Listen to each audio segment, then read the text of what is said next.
welcome to the X22 Report. My name is Dave, and this is episode 467, and today's date is September 15, 2014, and the title of this episode is UK and France moving to the next reserve currency, the Chinese Yuan. Now, before I get started, I just want to make one announcement here. Those people who've signed up on YouTube, I want to welcome those new subscribers. If you haven't visited the X22report.com site, come on over. There's many different tabs on the site where you can go to.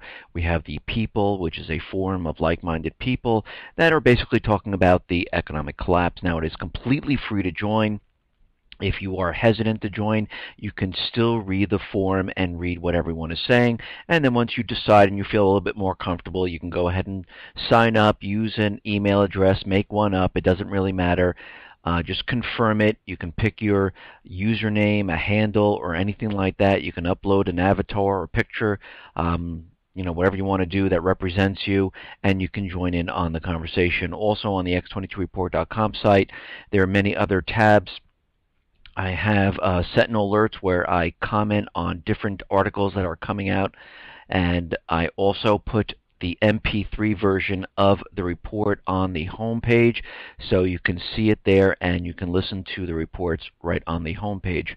You can also go to the other tab sections. I have documents, I have maps of Ebola, maps of the illegal immigrants where they're being placed along in the country. That's under resources, and you can just take a look around. I have many different things on the site. Let's get started with the economic collapse news. Now, we see the economy here in the United States is really starting to fall apart, and Europe is just being decimated right now. A lot of the countries are reporting high unemployment, huge amount of debt. They're saying that really they're going absolutely nowhere. The economies are completely stagnant.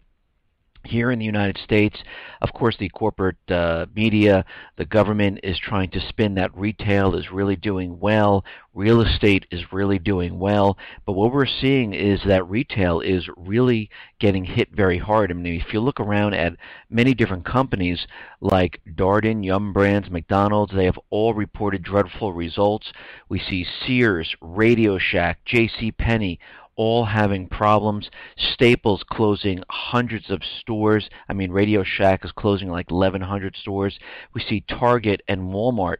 They are continually posting awful sales, and they have stopped expanding right now. And we can see that many of the retail stores are really hurting at this point. Clothing stores were flat and department store sales were negative versus last August. So let's see, the unemployment rate comes down, more people are working, and retail's having a problem surviving. It makes no sense. The same thing with the real estate market.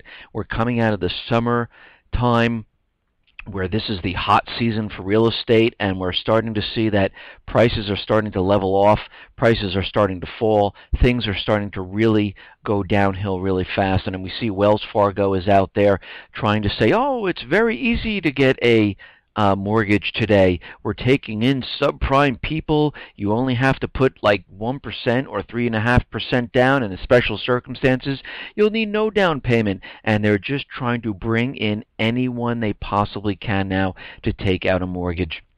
And of course, we know where this is headed. They're just doing this for the end game here, trying to bring in as many people as they possibly can, and then all of a sudden the system's going to come crashing down. This is what happened back in 2008, and we are headed in the same exact direction. Now, it looks like industrial production fell by 0.1% in August, missed about 0.28% expectations for its worst print since January. And you have to remember, back in January, they complained that it was all the weather. That was the problem. The weather was the problem keeping everything down. And we are so far away from the bad weather, and nothing has improved. Actually, things are getting worse. U.S. capacity utilization also dropped to 78.8%. Manufacturing driven as production slumped by 0.4% month on month. Its worst since January. Now, we talked about automobiles a lot, and we understand that the automobile industry is bringing in subprime people. If you have a heartbeat, you can get a auto loan and you can be placed right into a car. But what we're seeing is that Late payments are going up, delinquencies are going up, people are being visited by the repo man, and again, this was all pumped up to make it look like retail was doing well, manufacturing was doing well, and we're starting to see things really start to fall apart right now. And we're starting to see that motor vehicles and parts are, after posting the best numbers in 5 years, they've just posted the worst monthly drop in 5 years or since May 2009. Following July's months of 9.3% surge in production and motor vehicles and parts, August has come and wiped out all the gains with a 7.6% plunge, the biggest collapse since May 2009. Because when you pretty much pump this up with free money, it's all fake, phony, false, what happens? It pops and it comes right down. Now, of course, this is the first month, and we'll have to watch as we're going to see this happen with real estate. It's going to be up, up, up, up. It's starting to level off. It starts to come down, and you know when it starts to come down, it really picks up speed. It's like an avalanche, a small little snowball. Gains speed, gains mass, and we're going to see this happen in the real estate market just like we're seeing it in the auto market. And as we move into the fall and winter, it's really going to start to look really bad. Now, the IMF is out there, and they're saying that if the Scots do declare independence and they have a yes vote in next week's referendum, there could be a lot of market turbulence. The main immediate effect is likely to be uncertainty over the transition to potentially new and different monetary, financial, and fiscal frameworks in Scotland. They're very worried that, are they going to join the euro? Are they going to have a Western central bank? Are they going to be part of the system, or are they going to be like Iceland, where they're completely separate and apart? And maybe they'll go with the BRIC nations. We'll have to find out, but they're very, very nervous about this. And when I say they, I mean the central bankers, U.S. government, the Eurozone. Now, it looks like the ECB is continuing with the propaganda that recovery is here and everything is going to be getting better. Just like the United States, the central bankers here, the government here is saying that, yes, we're on a full recovery. Everything looks great. People are really believing it. We are here. And we saw this happen during last year, August, September, during the false flag event with Syria, and we're seeing the same thing right now. It is completely, it's almost like if you look in a mirror, this is exactly what we're seeing. The European Central Bank expects the Eurozone will return to modest growth in the third quarter, but full-year growth will be less than 1%. So they're seeing that everything is going to be fine, things are going to start to pick up. And of course, we have to remember that a lot of the European countries are completely having a very tough time. A lot of them are in a depression. A lot of them are teetering on a recession, and it does not look good. And we can see that many of the countries now realize that this is happening. They realize that the dollar is declining, the Eurozone might not be here that much longer, and we're starting to see that a lot of the countries are looking towards China and looking at the Yuan renminbi and saying, you know what, we better protect ourselves, we better make sure that we have something in the works when the dollar goes down. And the People's Bank of China, the country's central bank, announced on Monday that it had authorized the Bank of China as a clearing bank for the renminbi business in Paris. So France is now in this. They're setting up a clearinghouse for the Yuan renminbi. Competition is fierce among Europe's major financial centers, Frankfurt, London, and Luxembourg, to trade in China's currencies. The Chinese currency now trades directly with the Japanese yen, the Australian dollar, the Brazilian real, the EU's euro, the New Zealand dollar, and many other currencies. China stepped up its plans to increase the international use of its currency last October with an agreement between the European Central Bank and the PBOC to swap euros and yuan. We're going to encourage companies from the two countries to settle more in local currencies to avoid using currencies from a third country. This is coming from Russian's Deputy Prime Minister Igor Shuvalov. And we can see this is all being done because of the dollar. Now, the United States has done absolutely nothing. Now, there's corporations inside the United States that have been doing direct purchases and trades in the yuan, bypassing the dollar completely. And today, what we hear from the UK is that Yuanification continues around the world. British government intend to be the first nation to issue renminbi-denominated bonds and to use the proceeds to finance the government's reserve of foreign currency. Osborne described this dialogue outcome as a historic moment and a statement of British confidence in the potential of the renminbi to become the main global reserve currency of the world. So we can see right now that China is really pushing very, very hard. It is in many, many countries. They have created bilateral trades where they completely bypass the dollar, and everyone now is just trading in yuan and renminbi. Now, all the countries are doing this because they realize the dollar is starting to decrease. It's imploding on itself. They see the United States as a warmongering country right now, where everything they do has to do with war or terror or attacking.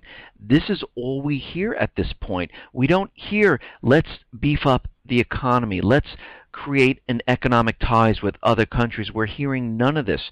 All we're hearing is war talk. And as we know, as they continually talk about war, here in the United States, we see the militarization of police inside the United States, and we see many different things happening. We see the FBI, they brought their facial recognition program online right now. It is in full operational capability. It is ready to go. Basically, the NGI database contains over 100 million individual records that link a person's fingerprints, palm prints, iris scans, facial recognition data with personal information like their home address, age, legal status, and other potentially compromising details.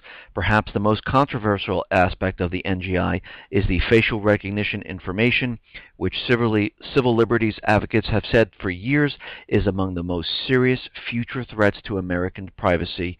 And again, all this information is being correlated, checked through the database, and we have to remember the Real ID, which they changed the name now, where all the states have to come in compliance to DHS, where they take all your information, it goes into a centralized database, and then they spit out a real type of ID for you. And every single state's going to have this, because it's going to include exactly what the FBI is looking for. And again, all this information that DHS has, they're going to forward that and interconnect it to FBI, so your facial recognition, your iris scan, your fingerprints, all the information on your Real ID will already be in this database. There's an RFID chip inside this new license that you're going to get, the Real ID, and there's also a bar scan just in case the RFID chip doesn't work. There's a bar scan where they can just scan your ID.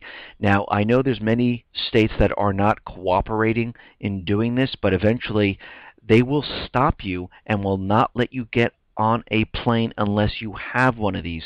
And you can see this is how they're going to check. We'll probably have checkpoints where they'll scan your RFID or the barcode at certain different places inside the country to make sure you are who you say you are, and to make sure they know exactly where you are going and what you're doing. I'm sure you'll have to do it probably to make purchases where they'll just scan it without you even knowing it. And you can see this is a complete police type of country where they want to keep an eye on every single person. They want to know exactly what everyone is doing, who you're talking to, who you're visiting. They have the ability to track people, and we can see how this is completely turning out to be one big police state. Okay, now, down in West Africa, we realize the Ebola situation is really getting out of hand. Again, I'll say this once again, every single one of these countries, it seems that there's been major oil or natural gas or other type of discoveries inside of these countries, and it just so happens that Ebola broke out in each one of these countries. And I have always said this in the past, that this is another tactic that the United States government is using to get into these countries, because you have to remember, these countries are making deals with China and Russia. The United States does not want this to happen. They need to keep their military units inside these countries to keep control. They've been trying to use terror as their vehicle to get into the countries, but that hasn't been working out inside of Africa. They tried it in Nigeria, Boko Haram. They're continually trying it, and Nigeria continually says, no, no, we have this under control. We do not want the United States in here. Now, we can see what's happening. The economies inside of these countries are really taking a hit. Things are turning for the worse right now. Businessmen do not want to come into the countries. Businessmen are fleeing the countries. But don't worry, the IMF on Thursday warned the West African Ebola epidemic requires a large-scale global intervention to control a crisis that is ravaging economies in the region. So basically the bankers, the central bankers, are going to step in and put these countries into huge amount of debt. And who do they have to answer to now? The central bankers. The IMF, the world's emergency lender, said it is in talks to boost bailouts for Sierra Leone, Guinea, Liberia, as the disaster slams economic output and overwhelms the government financing. And this was done on purpose. We have to remember President Obama plans to send military units to these countries. He's also asking for $88 million to fund this effort. So it's not just about Ebola. Again, I do believe that this was man-made. It was created and it was unleashed in this region to cause havoc, to weaken the economies, so the central bankers can get their hands on these countries and put them into debt so they can control them. And this is exactly what is happening right now. Now, in Uganda, what we're seeing is they're warning of a terror attack, and the U.S. Embassy in Uganda has warned American citizens in the country to stay indoors. And this happened on Saturday, and there is continuous warnings going on inside Uganda. But what we have to remember is that Uganda has pretty much they've become a very big player in oil and gas exploration in the world. They're emerging as one of the leaders in Africa right now, and the Chinese firm plans a 400 million economic zone in Uganda, and the company plans to open a 10 square kilometer economic zone to attract Chinese manufacturers to add value to Ugandan raw materials ranging from agricultural products to minerals. And all of a sudden, we're having more and more terror warnings come up in these countries. Again, wherever China is, or Russia, the United States will use the script of terror. They're using the script of Ebola to get into every single one of these regions. Now, in Ukraine, we understand that they handed out a report, a preliminary report on MH17, which pretty much said absolutely nothing. And we have the Malaysian government coming into the region. The OSCE monitors are in the region of MH17 to look further into what is happening. And every time they go into this region, it seems like from outside in Ukraine territory, shells seem to be firing into this region to keep the OSCE out of the area, which is very interesting because we know exactly what happened there. We know Kiev, United States, were all part of bringing down this airliner, and they're trying to keep all the information confidential. They do not want this out there, and this is why they don't want anyone in this region at this time. Now, it looks like when Putin met Poroshenko in the meeting in Minsk, it seems like they might have talked about quite a bit, because after that meeting we noticed that Poroshenko, he went along with the ceasefire with Putin, and they're still in the ceasefire, even though there's still different areas where you see shelling or gunfire, and mainly they're in a ceasefire at this point. And we can see right now Poroshenko must have been looking at the country saying, listen, we're getting deeper and deeper into debt. Things are not going well. Gas is shut off. And we can see right now he's even taking it a step further where he's delaying the European Union deal. And he's calling this off and not going to do this until next year. Now, we have two things going on in Ukraine. We have these central bankers and the so-called elected president, who seems like he's taking the bait from Putin where, listen, I'll help you out. Putin saying to him, I'll help you out. We need a ceasefire. We'll get the country back on its feet. We'll get you out of debt. You know, just work with me, we can do this, and we can bring the country back. And then we have the central bankers who are like, no, absolutely not. We want war.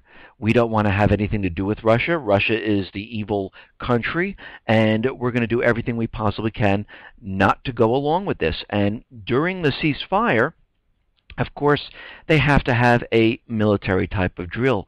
Maneuvers will take place in western Ukraine from September 15th to the 26th with the participation of about 1,300 servicemen from 15 different countries. International military exercises Rapid Trident 2014 have started in Ukraine. The head of the Ukraine Defense Ministry Western Regional Media Center has said this, and the flags of Ukraine and the United States as the main longtime partner in exercises have been raised in the area. So we can see right now they are pushing a military exercise inside the country. Yatsenyuk, who's a central banker, plus the other central bankers, really don't want to go along with this whole entire deal that Poroshenko is doing. And they're out there saying that, his days might be numbered here, and we might see a replacement of Poroshenko. And we'll have to keep an eye on this. There's also information that, yes, Ukraine has been receiving military assets from NATO. Of course, many of the countries are denying this right now. We can see right now they've been beefing up their military soldiers, replacing soldiers, and we're going to have to watch this very carefully as time goes on. Now, Norway is out there, and they're saying, listen, we're not an EU member, and the Norwegian government has not yet announced its readiness to join a new round of EU sanctions against Russian individuals or legal entities. And they're saying they would like to have a positive relationship with Russia, and they would like to work with Russia at this point. And we're starting to see a lot of different countries, even in the Eurozone, who are hesitant about going forward with these sanctions. They rather have a positive cooperation with Russia because they're seeing their businesses are really being hurt. And again, we know these sanctions are being placed on Russia, and every time Russia comes out, they do something which hurts Europe and hurts the United States. Last time it was the ban on agricultural products, and they're getting ready to maybe do something else, something that has to do with import of Western cars, clothes into Russia. And they're saying if this goes forward, this is going to decimate the economies of Europe and the United States. Russia has already stated that they're going to cut Microsoft software purchases that they already did in July and August. They're going to continue in September and October, and they're going to kind of move away from Microsoft and that operating system. And we also have to remember China is creating its own operating system at this time because they don't want to deal with the Western spying anymore. They don't want to rely on the Western world. And we can see that many of the BRIC nations are starting to move away from the Western world. Okay, now out in Yemen, it seems that things are actually getting worse and not better. It seems like the tribes of Yemen do not trust the government whatsoever, and it seems like clashes have erupted once again, and the tribes of Yemen have suspended their ongoing negotiations with the government due to what they call the blatant interference of foreign parties. Gee, I wonder who these parties could be. U.S., central bankers, other Arab nations, and the group is saying that they are done with the government. They want the government to resign. We see other government parties coming from the outside in and trying to influence what's going on there. And of course, we know what's going on here. The United States central bankers are trying to maintain control of Yemen, but it's falling apart, just like Lebanon, just like Libya, just like Iraq, and they're using the Islamic State to cause chaos in Iraq, even though there's still an uprising going on in Iraq. There's two separate things going on inside of Iraq. Lebanon, they have the tribes rising up. Libya, that country has fallen already, and Yemen, they have tribes rising up and trying to push out the puppet regime. And this is the reason why the Islamic State was let loose, because eventually what they're going to do is they're going to have the Islamic State infiltrate all of these countries. And of course, we know there's a bill floating around saying wherever the Islamic State, Al-Qaeda, or any other terrorist organization goes, the United States can follow and bomb those countries. And we can see they're getting ready to do this. Now, Libyan Prime Minister is out there and has warned the North African country will sever relations with Qatar if the Persian Gulf state continues to interfere into Libya's internal affairs. And we can see right now through Qatar, the United States central bankers are pushing their influence to try to get Libya back the way it was, and it is not working. Now again, we have had mysterious airstrikes that targeted Libya tribes. They like to call them Islamists, and they hit the Libyan tribes. And again, what they're doing is they're trying to push back the tribes. And of course, the United States is blaming this on United Arab Emirates and other Arab countries, and we know all of this is being directed by the United States central bankers.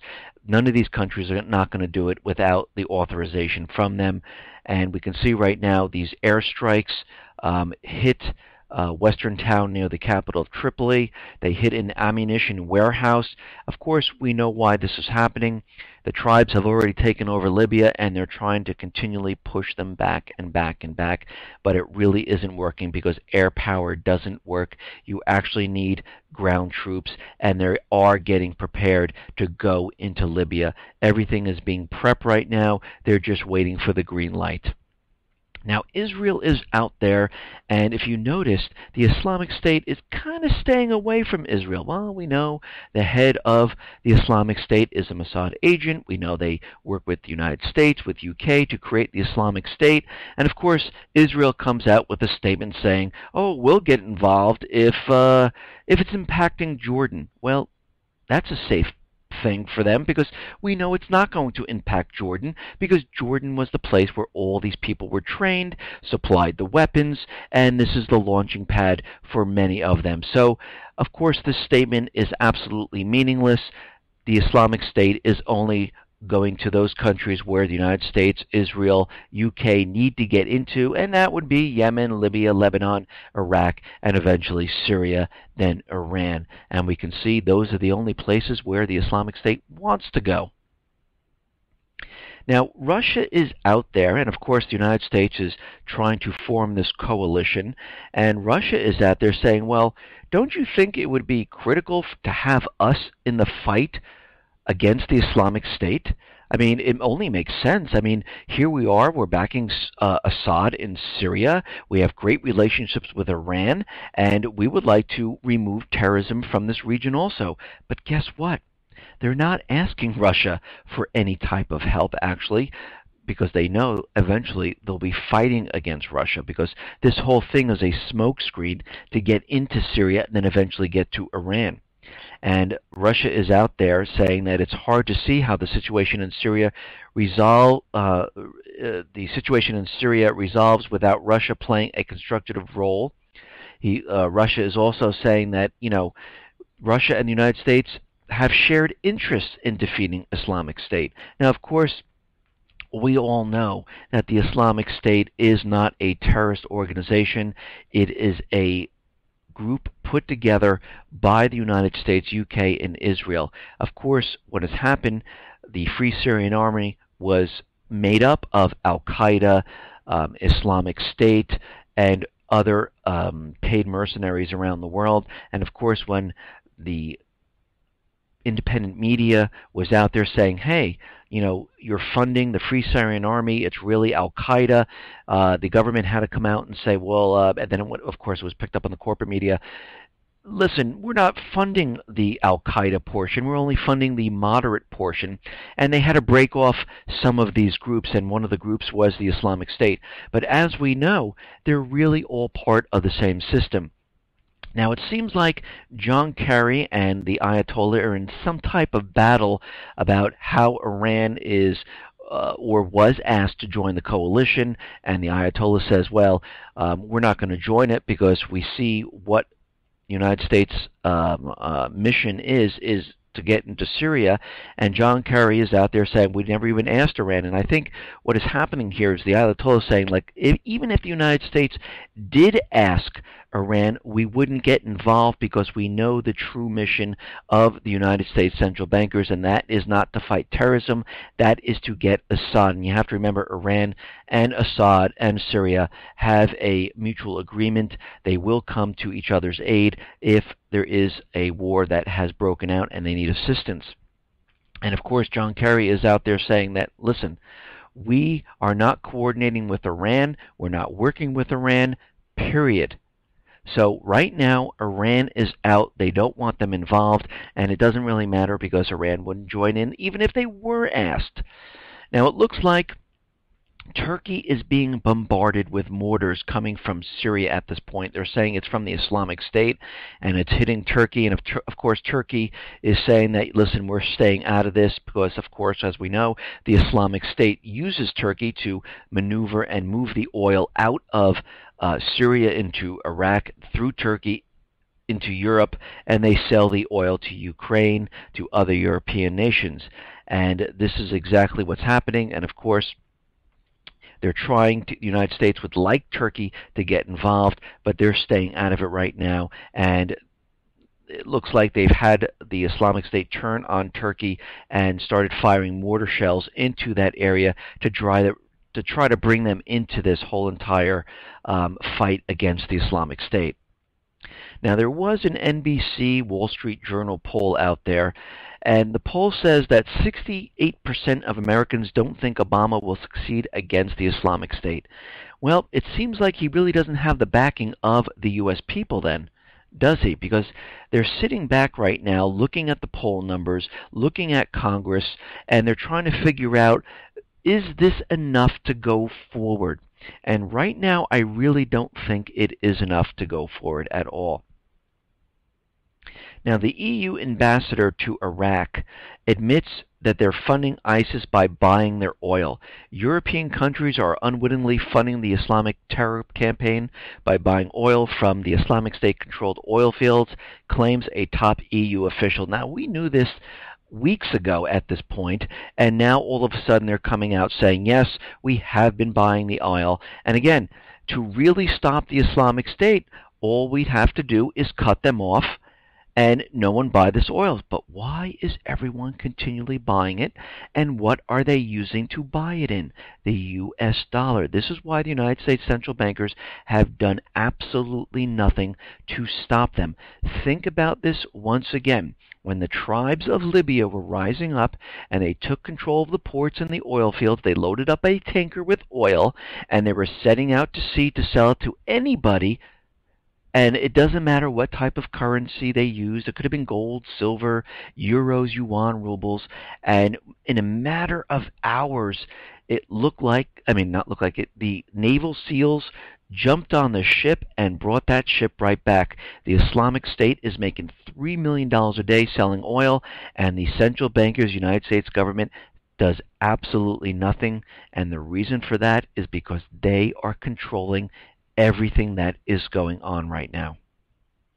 Now, it looks like they're trying to use the same story using the Yazidi people, where they're being used as human shields. And of course, Israel tried to use this with Hamas in Gaza, where they're saying Hamas is using the people as human shields.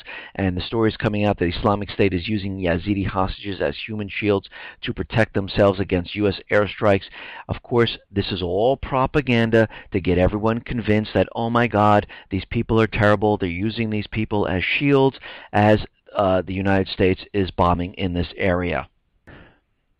Now, it seems like the Islamic State is not the only terrorist group that's out there, and all of a sudden, out of a new report, they're saying there's another band of extremists in Syria, a mix of hardened jihadists from Afghanistan, Yemen, Syria, and Europe, poses a more direct and imminent threat to the United States, working with Yemeni bomb makers to target U.S. aviation. and this is coming from an American official who would like to remain anonymous. Now, of course, we know things are going down in Yemen.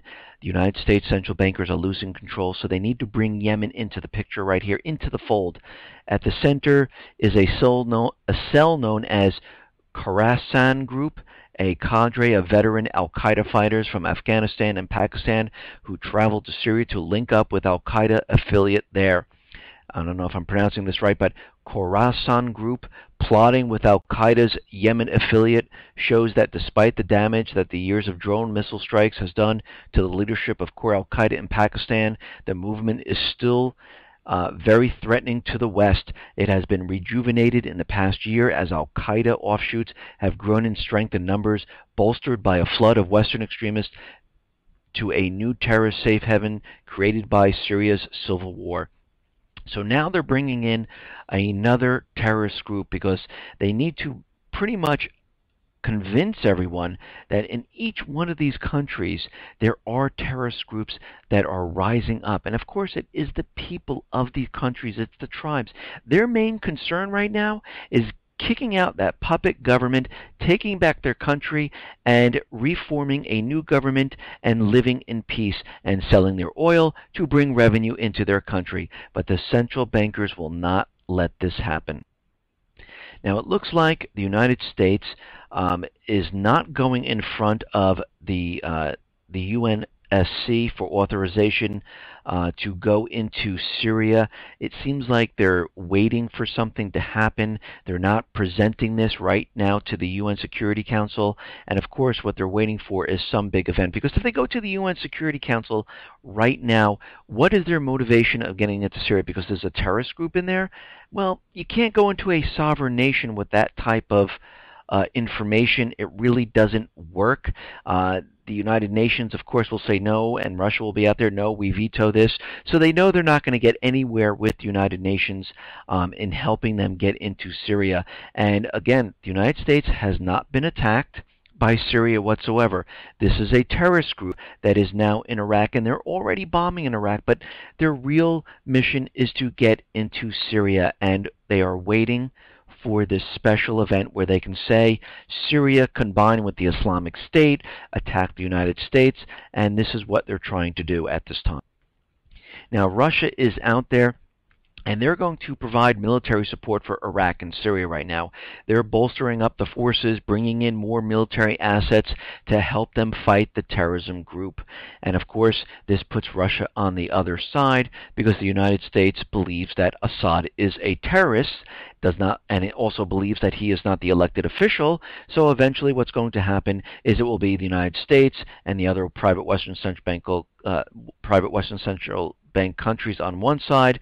We'll have Russia, China, the BRIC nations on the other side, and this is where the battle is going to be. So you can see lines are being drawn right now in this area.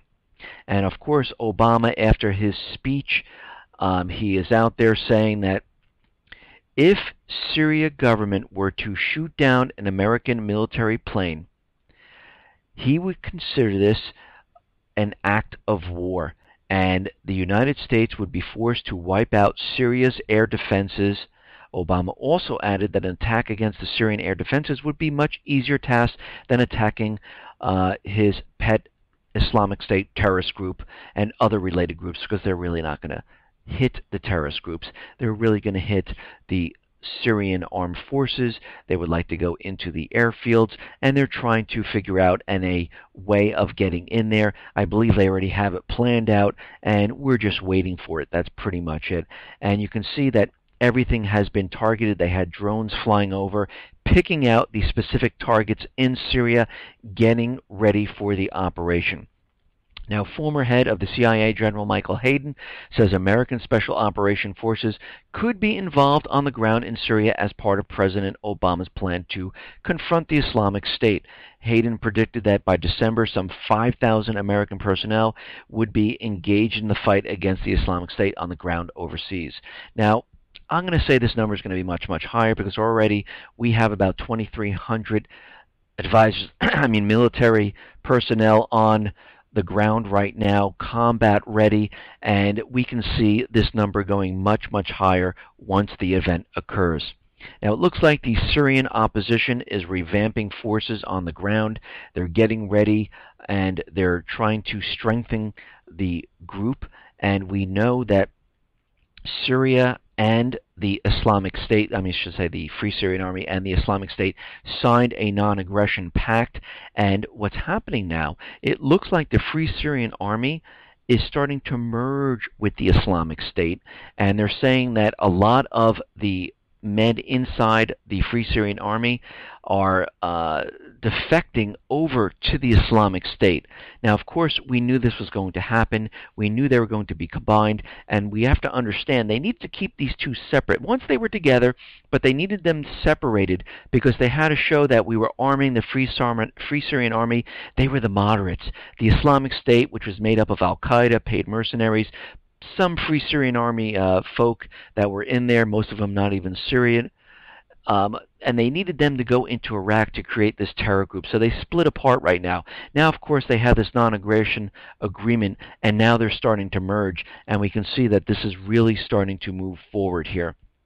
Now, like I said in a couple of reports back, we're going to start to see the Islamic State appear in a lot of these Middle Eastern countries. And already we're seeing reports that 40 undercover Islamic State cells now exist in Lebanon. What? Really?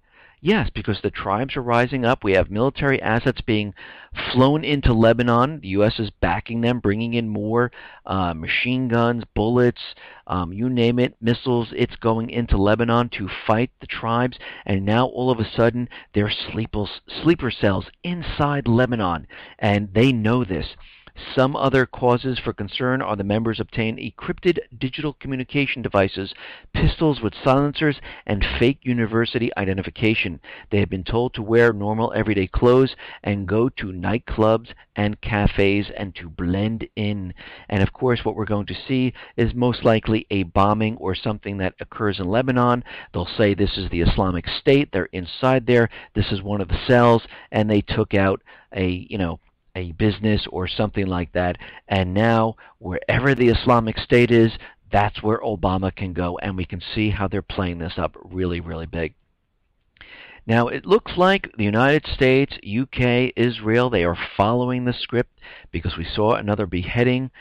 We had James Foley, we have Steve Saltloff, and now we have David Haynes, and we can see that all of this is being done. It's part of the script to get everyone all riled up, and we can see that every time these videos come out, we see less and less of what's really going on because they're realizing that people are picking it apart, saying this is fake, that's not real, and pretty soon you won't even see any more videos. They'll just tell you about it because what you can't see, you can't pick apart, and this is exactly what's happening.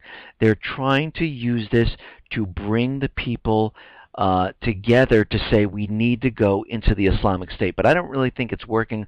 I think a lot of people are looking at this saying, yes, they're beheaded, but I don't think we really want to go to war over this right now. We should let the other countries take care of what's going on. Yeah, maybe we can do some airstrikes, but we don't want to have any boots on the ground, and this is why they're saying, the government officials like Kerry and Obama are saying there are going to be no boots on the ground, but eventually we already know that there will be, and there already is, and a lot of the people are moving away from maybe we shouldn't get involved with this, and we're starting to see the poll numbers start to fluctuate. And when we see this, it means we need to have some type of an event because the central bankers are not getting what they want. During the last incident back in August of 2013 moving into September, Congress, the people were not for going into Syria whatsoever. And again, they had no way of getting in there because Syria never really attacked the United States. So there was no way of getting in there. The same thing's happening again. They can't go into Syria because Syria has absolutely done nothing. Now, remember those Libyan aircraft, I think it was 11 or 12 of them, that were stolen? Well, it looks like Alex from Athens pointed me in this direction of this report where it says that, and Alex from Athens, he's on the People, he lives in Greece, and what we're seeing now is that these missing Libyan aircraft, well, it can't really be confirmed. These planes that they're saying are missing, first of all, a lot of them were destroyed.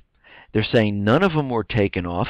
But what they are reporting is that a couple months back, 2 airplanes were stolen, and they were 2 Airbus A320s, and they were owned by the Libyan company, and the transponders were turned off. They don't know where they are. But the other airplanes, this is more propaganda out there trying to convince everyone that all these planes are missing, and it seems like there's really only 2. And we also have to remember there is another plane in Israel's hangar that mimics the MH370 plane that went missing.